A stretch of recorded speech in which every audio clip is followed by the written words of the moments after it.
Today, we're unpacking some truly fascinating source material that maps out how our deepest, most internal desires literally shape the external world around us. We're going to break down the profound connections between global systems of greed, environmental collapse, and ultimately our own individual search for meaning. You know, it's wild how this old Flemish proverb absolutely nails the deep psychological root of human greed. Because accumulating stuff, it isn't just about luxury. Psychologically speaking, having a massive mountain of possessions gives us this subconscious, comforting illusion that we might just be able to live forever. It basically mimics a biological quest for eternal life. Section 1. The Psychology of Greed. A perfect historical metaphor for this is the Tower of Babel. It represents exactly what happens when human aspiration attempts to play God. The sources point out that our endless drive for infinite wealth and our absolute refusal to check our own egos leads straight to chaos and our own downfall. We end up building these massive modern monuments to excess, kind of acting like amoebas that are only attracted to whatever brings immediate pleasure. Section 2. The Cost of Exploitation. Now, this psychological desire for excess definitely doesn't exist in a vacuum. Our ability to just consume wantonly in the West fundamentally requires the subjugation of other nations. Historically, if we look back to the colonization of Africa, this meant literally treating foreign nations as personal farms for resource extraction. I mean, think about it. For us to grab a banana or a cup of coffee whenever we want, someone somewhere has to grow it. This system inextricably connects military force with Fortune 500 companies, heavily relying on taking from others just to secure our daily conveniences. And think about how this has evolved today. 19,000. That is a staggering number, right? Well, that's the number of companies registered at one single solitary address, Ugland House in the Cayman Islands. It's wild. It perfectly highlights the modern paper-based evolution of extraction. It's no longer just physical colonization. It's about highly sophisticated wealth concealment and a global system designed to hide unimaginable amounts of money. As one Swiss banking whistleblower famously noted, the path of this extreme wealth hoarding is, quote, strewn with corpses. This offshoring system heavily enriches the West, sure, but it creates a massive, devastating disparity. And the big takeaway here? Poor people surrounded by other poor people aren't usually depressed. It's this specific poverty juxtaposed with inordinate, hidden riches that fuels widespread societal depression and deep unwellness. Section 3. A climate catastrophe. So, what's the physical breaking point of all this? Look at the tragic timeline of the North's disappearing big ice. Back in 1978, an Eskimo elder stood in front of the United Nations and explicitly warned them about the rapidly melting ice. He got a standing ovation from the entire room. But in the decades since that powerful moment, absolutely no meaningful action was taken by global leaders to halt the crisis. 3. That is the number of kilometers of ice thickness that has completely melted away since that elder's birth. To put that into perspective, dropping from 5 kilometers thick down to just 2 is a catastrophic loss of mass.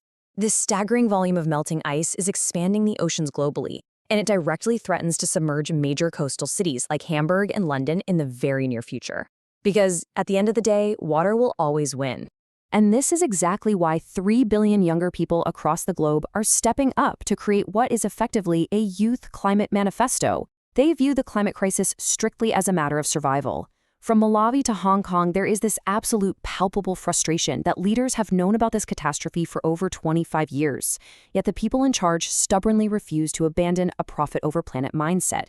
And that's sparking a worldwide demand to radically change society right now. This brings us to a crucial pivot. The failing macro-level approach we just talked about relies entirely on infinite consumption, hoarding wealth, and environmental extraction just to satisfy the human ego. But if we contrast that with the micro-level approach found in Buddhism and minimalism, we see a profound shift. This mindset focuses on crossing the threshold of consumerism, moving away from extraction, and finding actual, inner contentment through a deep understanding of how globally interconnected we all really are. Section 4. The Cult of Less. The source material introduces this concept called the cult of less. It's a radical personal project of minimalism aimed at shedding all unnecessary possessions.